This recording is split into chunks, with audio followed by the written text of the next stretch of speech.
Soy lo que soy. No sabía que iba a llegar tan lejos cuando la canté por primera vez. Sin querer o queriéndolo, inconscientemente me transformé en la voz de muchos que no podían gritar soy lo que soy. Vamos a hablar de algunos que, como otros, tantos anónimos, se animaron a vivir como querían.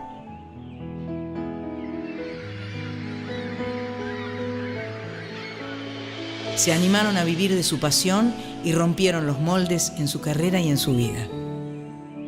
Se animaron a gritar, soy lo que soy.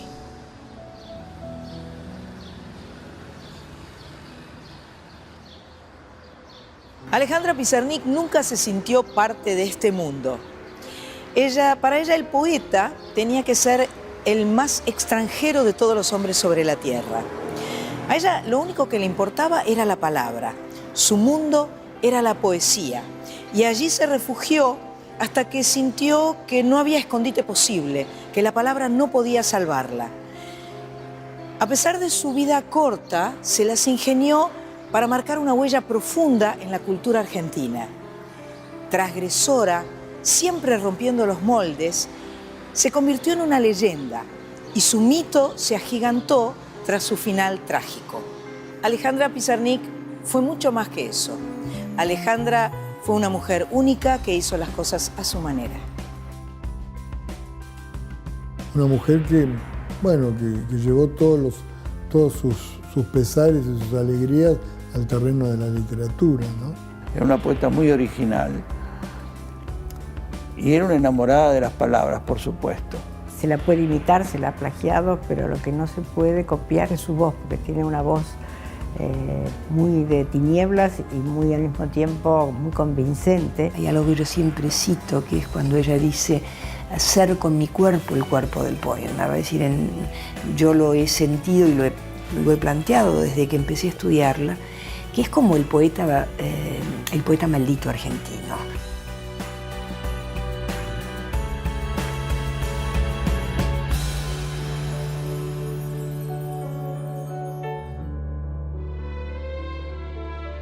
Flora Alejandra Pizarnik nació el 29 de abril de 1936 en Avellaneda, segunda hija de Elías Pizarnik y de Rosa Bromiker, inmigrantes polacos que habían llegado a la Argentina escapando del nazismo. El padre era un cuentenik, un joyero que vendía su mercadería de puerta en puerta. ¿Y cuándo empezó a escribir? ¿Desde chiquitita o...? Sí, desde chica, porque las nenas de esa época nos sentaban a coser, a bordar, y nosotras, para escapar de esa tarea tediosa, entonces había una muletilla de decir, mamá, me aburro, y mi madre me decía, toma 10 centavos y anda a comprarte un libro. Mira qué bien. Sí, bárbara estuvo. Mira qué bien. Fenómeno. Tu mamá. Sin querer, estuvo muy bien. Y bueno, teníamos una librería que la recuerdo, que se llamaba Salazar, que tenía unas mesas así llenas de libros y siempre andábamos buscando. ¿A las dos les gustaba leer? Claro, pero era más divertido que hacer las tareas hogareñas, porque Claro. si no te enganchaban para ayudar a la mamá. Los años de juventud de Alejandra Pizarnik no fueron nada fáciles. Hablaba con un acento muy particular y sufría por sus problemas de acné y cierta tendencia a engordar. La gran obsesión de Alejandra era la gordura. Entonces, desde adolescente empieza a tomar pastillas para no engordar, para no tener hambre. Y bueno, todo eso se va armando como verdaderamente una cadena siniestra que se le va a envolver en ella. Ella estaba muy incómoda con su cuerpo muchas veces. Hay pasajes del diario de ella donde ella dice, caminé por la calle Santa Fe y vi todas esas mujeres hermosas, y yo, como diciendo que ella se sentía completamente, tenía una especie de complejo con respecto a su aspecto, que era como de una niña andrógina y que podía ser muy atractiva, pero de algún modo era diferente, no era no encajaba para nada en la figura de la mujer glamorosa, sexy, a la que están acostumbradas las niñas bien porteñas, por cierto. Hablaba de una manera muy especial, no era tartamuda, pero arrastraba la última sílaba, ¿no? Tenía una manera así, medio extraña, que la hacía más interesante. Tenía una voz casi, digamos, extraordinaria, ¿no? Rarísima. Muchos dicen, bueno, afásica, pero realmente una voz muy grave que se puede apreciar en ese fragmento que después grabó para la presentación de un libro mío, mi libro escrito con un nictógrafo. Es una voz casi, podríamos decir, catacúmbica. Es la época en que la muerte entra en muda, mudo mi cuerpo, yo me impongo en tu muerte, yo guarezco tu muda, tiempo de atenuación, tiempo de purificación, tiempo de lluvias constantes. En 1954, después de terminar el secundario, Alejandra Pizarnik entró a la Facultad de Filosofía y Letras. Estudió periodismo, literatura y filosofía. Aunque nunca se recibió, se nutrió del ambiente que se respiraba en los pasillos de la facultad y allí también conoció a Juan Jacobo Bajarlía, alguien que sería una influencia decisiva en su vida. A ella le interesaba mucho el surrealismo francés. Ella era una amante de los poetas franceses, sobre todo los poetas malditos, esos raros de los que escribió Rubén Darío. Lo conoce a Bajarlía, hay una relación muy cercana porque él es como alguien que la introduce en el mundo de las vanguardias. Alejandra, a través de Juan Jacobo, logra entrar o por lo menos conocerlos. El círculo de Oliverio Girondo y de Nora Lange, y de ahí la conoce el Gorosco. La relación entre Bajarlía y Alejandra Pizarnik iba a ir más allá del vínculo entre profesor y alumna. Mientras los problemas en su casa aumentaban y la convivencia con su madre se hacía cada vez más difícil, la admiración y el sentimiento de Alejandra hacia su maestro crecían y la impulsaban a tomar decisiones insospechadas. El relato ese que leí, que cuenta su amigo Bajarlía, que cuenta que ella fue y le dijo, ¿querés casarte conmigo? Casémonos o no sé cuánto. Eso es una incógnita, no sabemos si es verdad o no. Y no sé, algo hubo porque cuando ella fue a estudiar periodismo y él era el profesor, se enamoró. Ajá. Pero sí, algo mi madre me dijo que se hizo una valija y se fue. Claro. El relato de él dice que ella llegó como enojada, como así refunfuñosa, y diciendo que se había peleado con su mamá y que se tenían que casar y que ya está, que no quería volver más a su casa. Es posible, digamos, más allá de que no vamos a saber nunca la verdad. Pero él era una persona que la doblaba en edad. Claro. Entonces no sé hasta qué punto fue correspondido. Bajarlía siempre dejó entrever algo, que pasó algo entre ellos, pero no hay registro. Bajarlía fue alguien bueno para Alejandra, pues viste que muchas veces hay relaciones que no son buenas para uno, pero realmente Bajarlía fue bueno para ella, fue importante. Abrió cosas, su primer libro tiene que ver con Bajarlía. Alejandra Pizarnik se volcó con pasión hacia la poesía. Con solo 19 años, mientras la denominada Revolución Libertadora derrocaba a Perón, publicó su primer libro con la ayuda económica de su padre. Lo llamó La tierra más ajena, una obra de la que luego renegaría profundamente. Poco después salió su segundo libro, La última inocencia. Estaba dedicado a su psicoanalista, León Ostrov, y ya reflejaba los temas que la obsesionarían durante toda su vida: la muerte, la soledad, el silencio. Ella tenía una especie de lema, de verso de unas palabras que están en Alicia en el País de las Maravillas de Lewis Carroll, que dice: solo vine a ver el jardín. Para ella el jardín era una metáfora, un símbolo de otra cosa, de la vida, de la felicidad. Seguramente ella no pudo llegar a ver ese jardín. Yo creo que es más profundo, que tiene que ver con otras cosas, no solo con los padres, que hay casi, yo te diría, una desgarradura metafísica en Pizarnik. Esas cartas con Ostrov, que fue su psicoanalista, son maravillosas. Me parece que ahí se profundizó mucho lo que ella sentía, su patos, ¿no? su enfermedad en todo caso melancólica, ¿no? Su malestar, su angustia, ¿no? Existencial, ¿no? Escribo para que no suceda lo que temo, para que lo que me hiere no sea, para alejar al malo. Se ha dicho que el poema es el gran terapeuta. En este sentido, el quehacer poético implicaría exorcizar, conjurar y además reparar. Escribir un poema es reparar la herida fundamental, la desgarradura, porque todos estamos heridos. Ella hizo otro tipo de literatura que no era la tradicional, una poesía hecha de una gran síntesis verbal, y dentro de esa síntesis una gran intensidad también, una poesía muy intensa, muy original, llena de imágenes, de metáforas que son realmente a veces estremecedoras, ¿no? A fines de la década del 50 va a conocerla a Olga Orozco, que va a ser muy importante porque eso lo va a poner en contacto con el surrealismo argentino.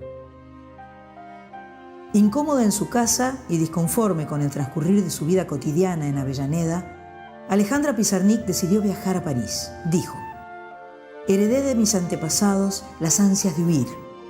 Dicen que mi sangre es europea. Yo siento que cada glóbulo procede de un punto distinto. En París se conectó con el efervescente ambiente artístico y forjó amistades que causarían la envidia de cualquier amante de las letras. Se hizo amiga de Cortázar y su mujer, Aurora Bernardes, que había sido profesora mía, así que yo la conocía también a ella. Se hizo muy amiga de Octavio Paz. Paz es alguien que para Alejandra, sobre todo cuando uno ve las cartas y el diario, Paz fue una figura muy importante para Alejandra, porque lo tomaba como un maestro. Lo interesante es que Borges empieza a ser conocido en Francia en el 63, en que Alejandra ya es reconocida por gente como Octavio Paz o Cortázar, y que es la primera poeta latinoamericana cuya obra aparece primero en francés. Estuvo 4 años viviendo en Francia pasando penurias. Ajá. Mi madre le mandaba dinero como podía. Ah, tenía dificultades con la Sí, económica. porque en esa época Francia era costosísimo para un argentino. Así que, pero a su vez ella, al ser aventurera, todo eso le encantaba. Tenía su amistad con Cortázar, con varios argentinos. Así que yo también tengo presente que con Marta Minujín una vez compartieron una sopa, que en ese entonces acá no existía la sopa de cubitos, y le habían agregado barras de chocolate para no sentir los 15 grados bajo cero. En París, Alejandra encontró su propio estilo.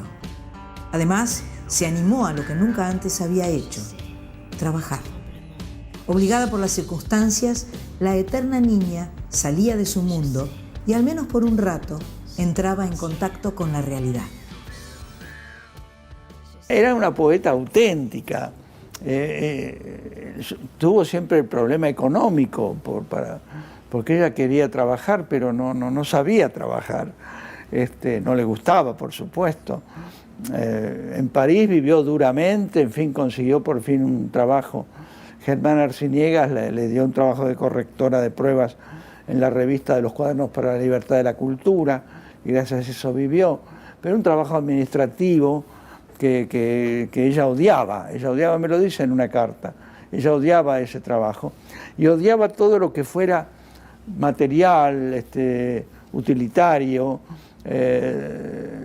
todas las pequeñas cosas de la vida cotidiana. Ella está como adentro de un mundo que tiene que ver con su experiencia de la literatura, con su creación, pero como que todo lo de la vida concreta es absolutamente ajeno y extraño a ella.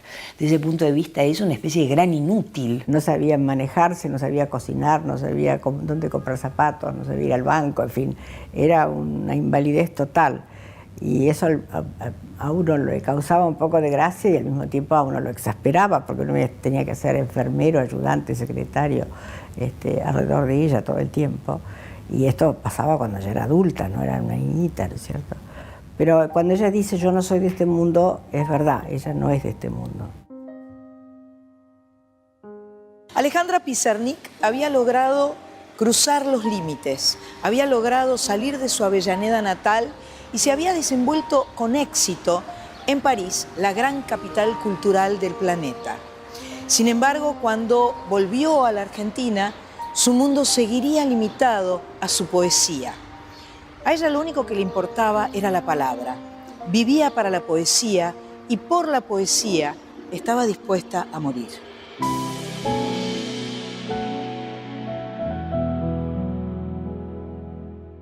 De alguna manera, el regreso a la Argentina de Alejandra Pizarnik fue el principio del fin para ella. La Alejandra que volvió de viaje era otra. Era una transgresora, una poeta maldita que resaltaba por sobre el resto.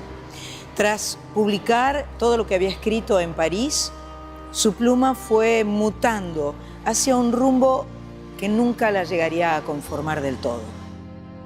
Yo la vi irse como chiquilina y la vi volver muy adulta, con un saco como usaban los Beatles. Ajá. Era su uniforme. Ajá. Y después ropa muy extraña que había comprado, que acá no existía estar con el ombligo al aire. Ajá. Y yo caminando al lado de ella por la avenida Córdoba, decía, no puedo entender cómo está vestida de esa manera, con un pantalón de pana color violeta, con patas de elefante, con el ombligo al aire y una remera cortita por acá. Y yo decía después, bueno, esto es mi hermana. ¿A vos te parecía muy mal todo eso? ¿No te gustaba nada? No era que me parecía mal, porque ella como con su simpatía tapaba todo. Claro. Entonces, pero amigas mías decían, ¿de dónde salió tu hermana? Claro, claro. Era un bicho raro. Era bicho raro, exactamente. O iba a Miramar y se tomaba el tren y también, si alguien la veía en ese tren, decía, pero vi a tu hermana hecha una linchera. Alejandra jugaba a ser una niña terrible, jugaba a ser una poeta maldita, le gustaba eso, ¿no? Lo era, pero había también mucho de voluntad en eso, de querer serlo, ¿no? Como los poetas surrealistas o los poetas malditos que ella admiraba, ¿no? Era una persona de esas que cuando entran en un cuarto cambian la temperatura del cuarto, eso era absolutamente innegable. Y lo he visto en mi vida en muchas ocasiones sociales, producía un impacto extraordinario. Alguien entra en silencio y me abandona. Ahora la soledad no está sola. Tú hablas como la noche, tú anuncias como la sed.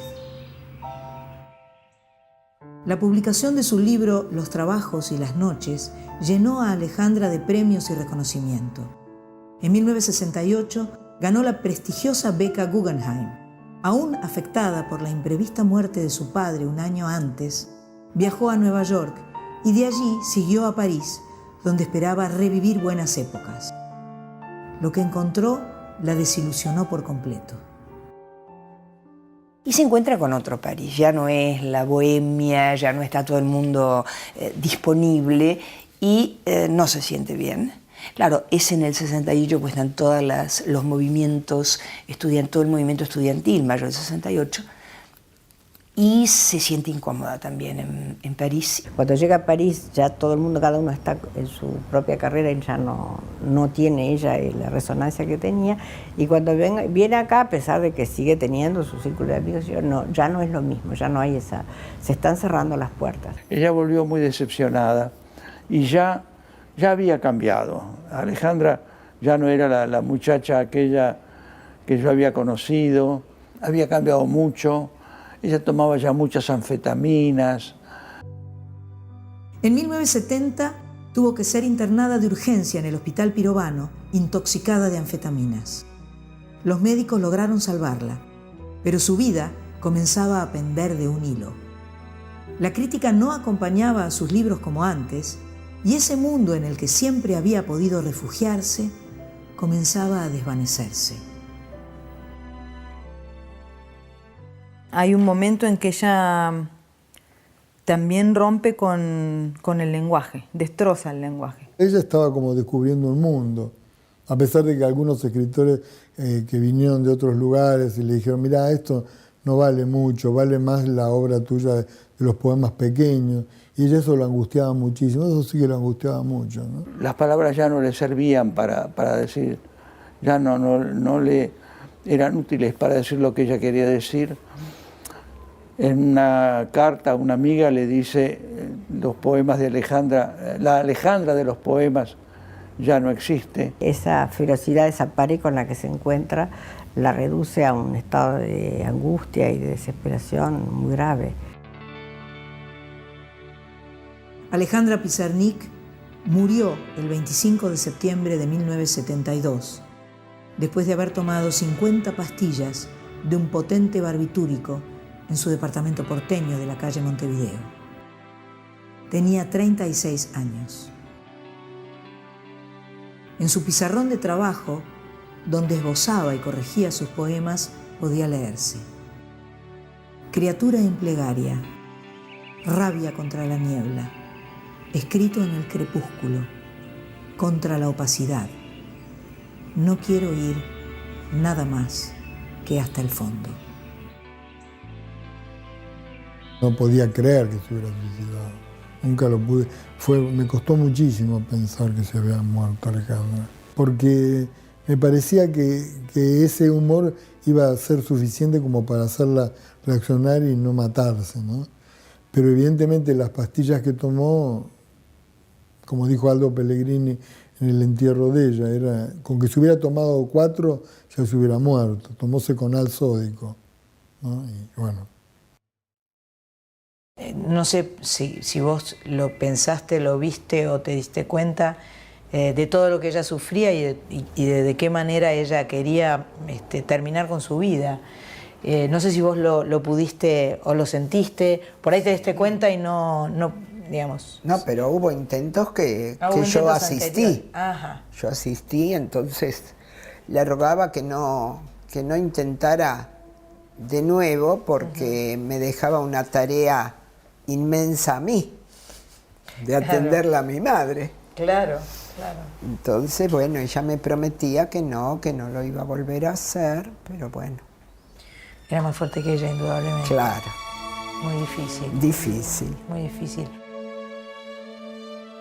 Cuando Alejandra Pizarnik sintió que no tenía más nada para dar, que se había quedado sin palabras, decidió terminar con su vida.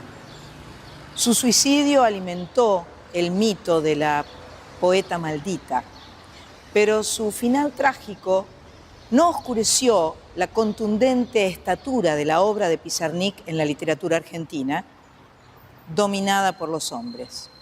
Alejandra se negó a domesticarse y se rigió por sus propias reglas hasta el final.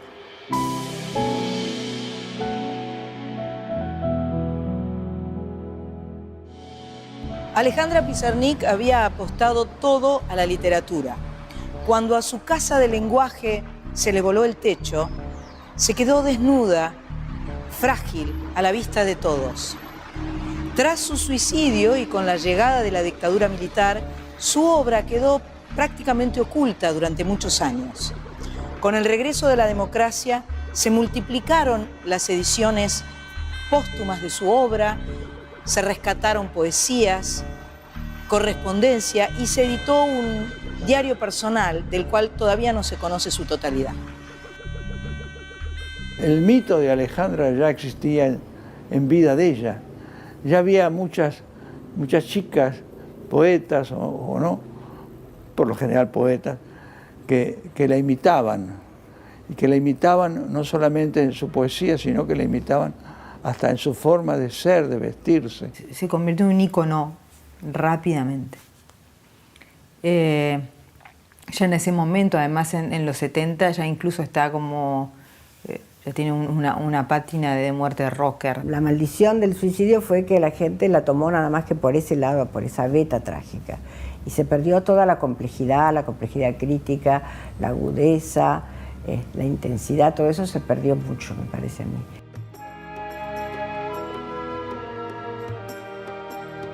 Evidentemente te seguís sorprendiendo por la repercusión de la obra de Alejandra y cómo se la sigue recordando y cómo sigue suscitando mucho interés lo de ella. ¿Cómo crees que se la va a recordar? ¿Cómo pensás que vamos a seguir hablando en la Argentina y en el mundo, ¿no?, de Alejandra y de su obra?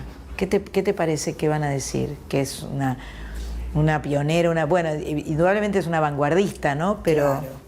Pero bueno, yo pienso que al descubrirla en ese momento, siempre sorprende.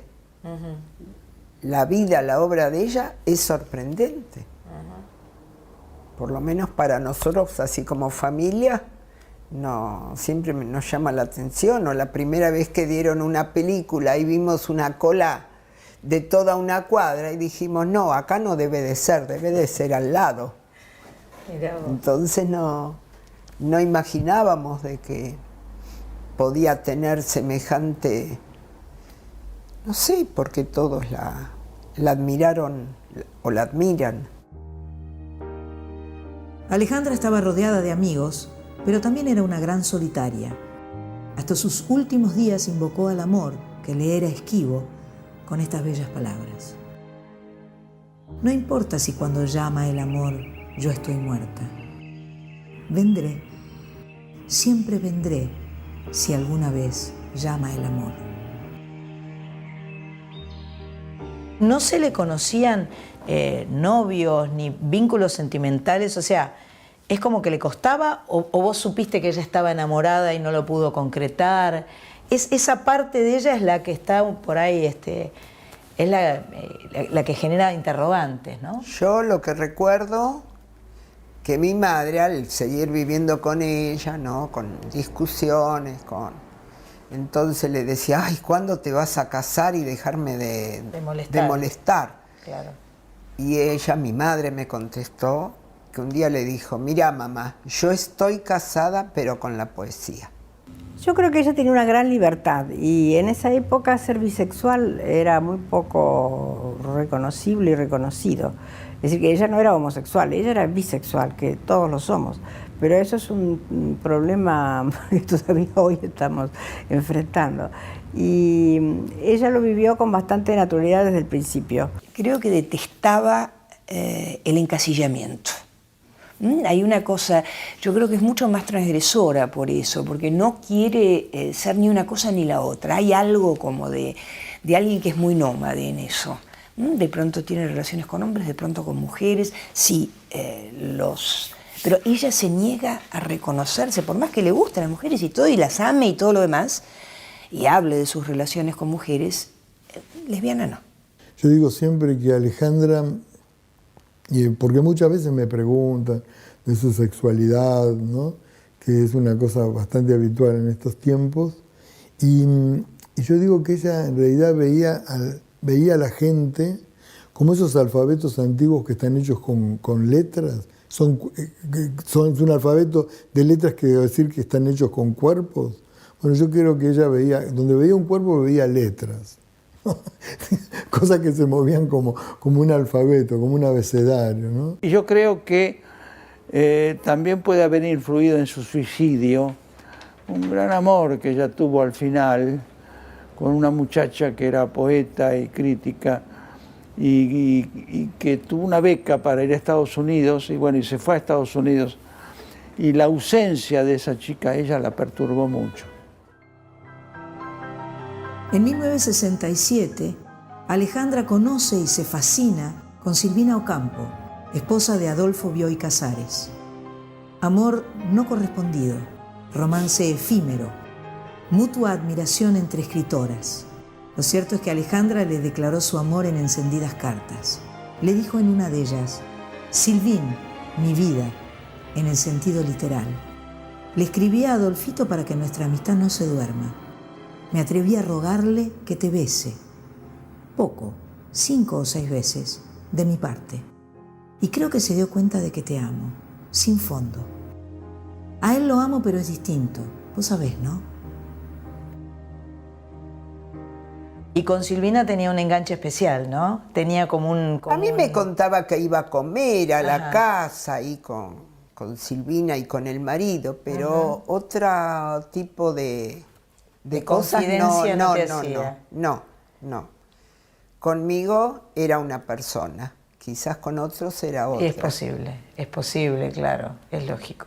Ahora después uno va, qué sé yo, pensando, deduciendo, pero no, sin que me lo haya dicho directo. Cuando se habla de la, no sé si de la relación, de la fascinación de Alejandra por Silvina, no se puede dejar de señalar que es una escritora, que son 2 escritoras.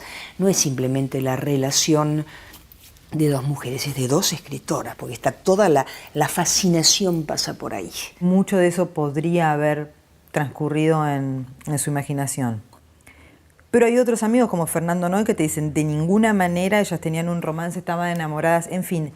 Creo que Alejandra también durante su vida plantó un montón de pistas, plantó un montón de evidencia, alguna verdadera y otra no, también para construirse como personaje.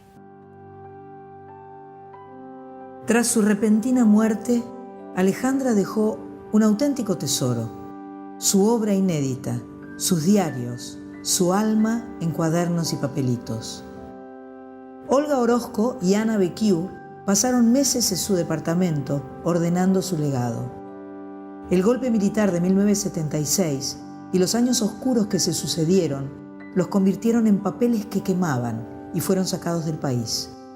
En un derrotero alucinante, los escritos de Alejandra pasaron por cajas de seguridad, fueron cuidados por Julio Cortázar y su mujer en París y terminaron siendo comprados por la Universidad de Princeton, en Estados Unidos, donde se encuentran hasta hoy.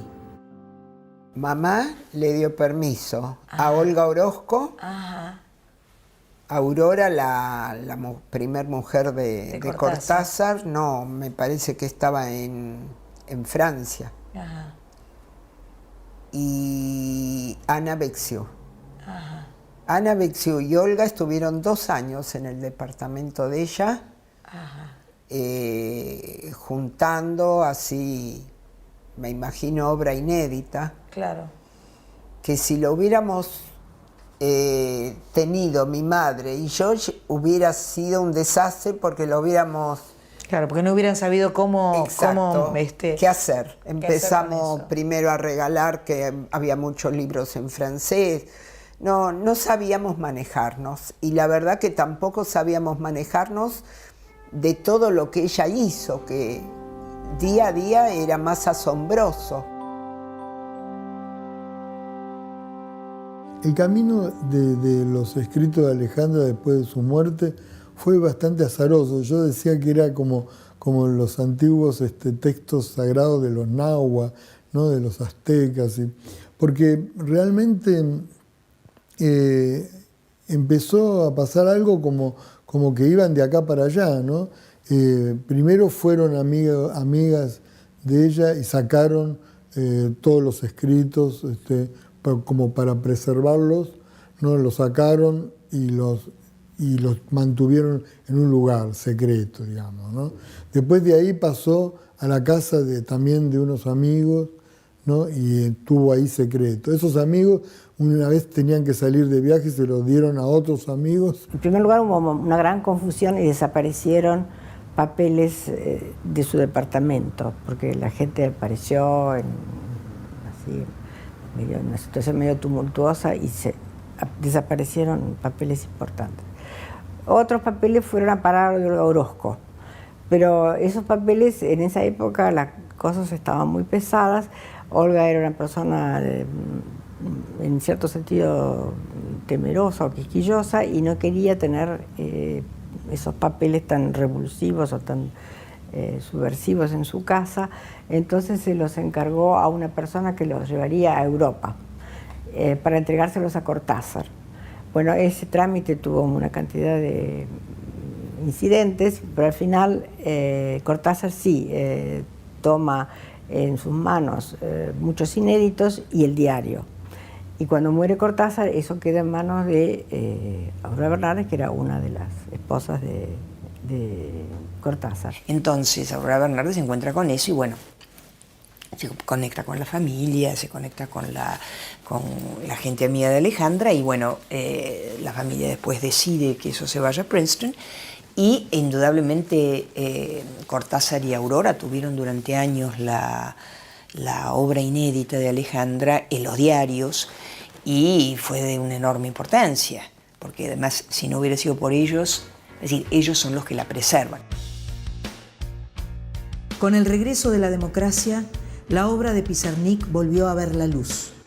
Se reeditaron sus libros en importantes editoriales y resurgió su voz, oculta durante tantos años. Fue la publicación de sus diarios lo que desató la polémica.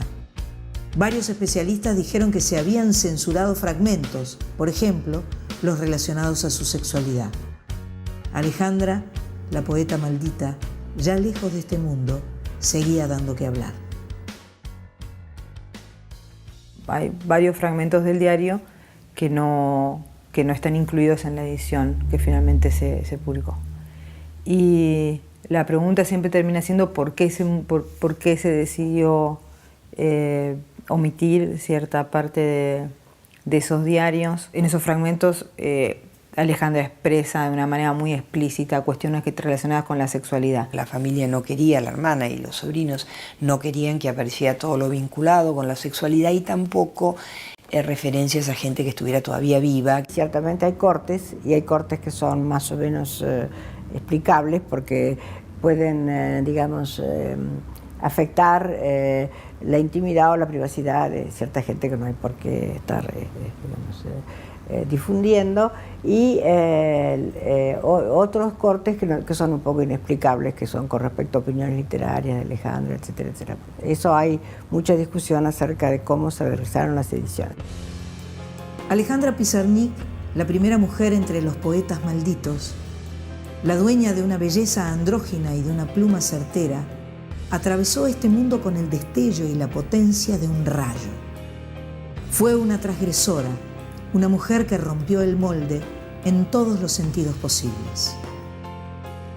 Va a romper también con la sexualidad fija, no solo porque tenga relaciones con mujeres homosexuales, sino porque va a mantenerse en el doble juego, homosexualidad y heterosexualidad. Entonces es una bisexual que tampoco es algo muy común. Rompió con el molde de la poeta a la que en esa época y todavía se le suele decir poetisa.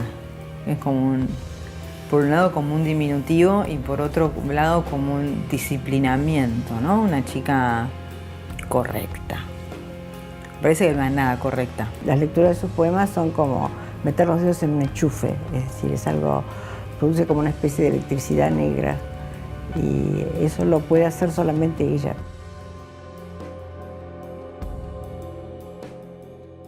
Poeta maldita, transgresora del lenguaje y las costumbres de la vida cotidiana, Alejandra Pizarnik posiblemente sea uno de los personajes más enigmáticos de la literatura argentina.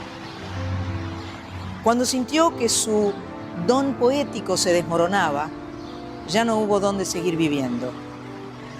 Se fue muy joven, pero su cuerpo sigue viviendo en sus poemas. Alejandra Pizarnik, con su voz grave y arrumbrosa, nos arrastra a su mundo, al mundo Pizarnik.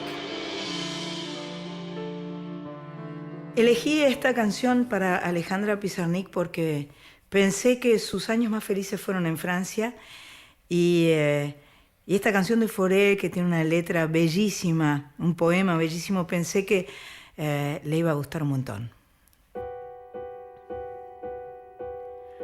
Dans un sommeil que charmait ton image,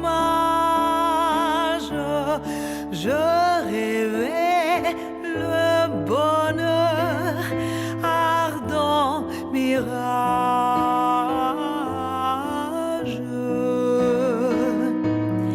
Tes yeux étaient plus doux, ta voix pure et sonore.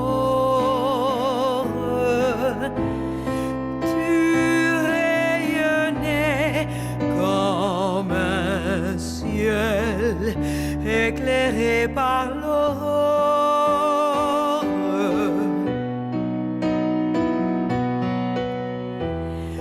Tu m'appelais et je quittais la terre pour m'enfuir avec toi vers la lumière.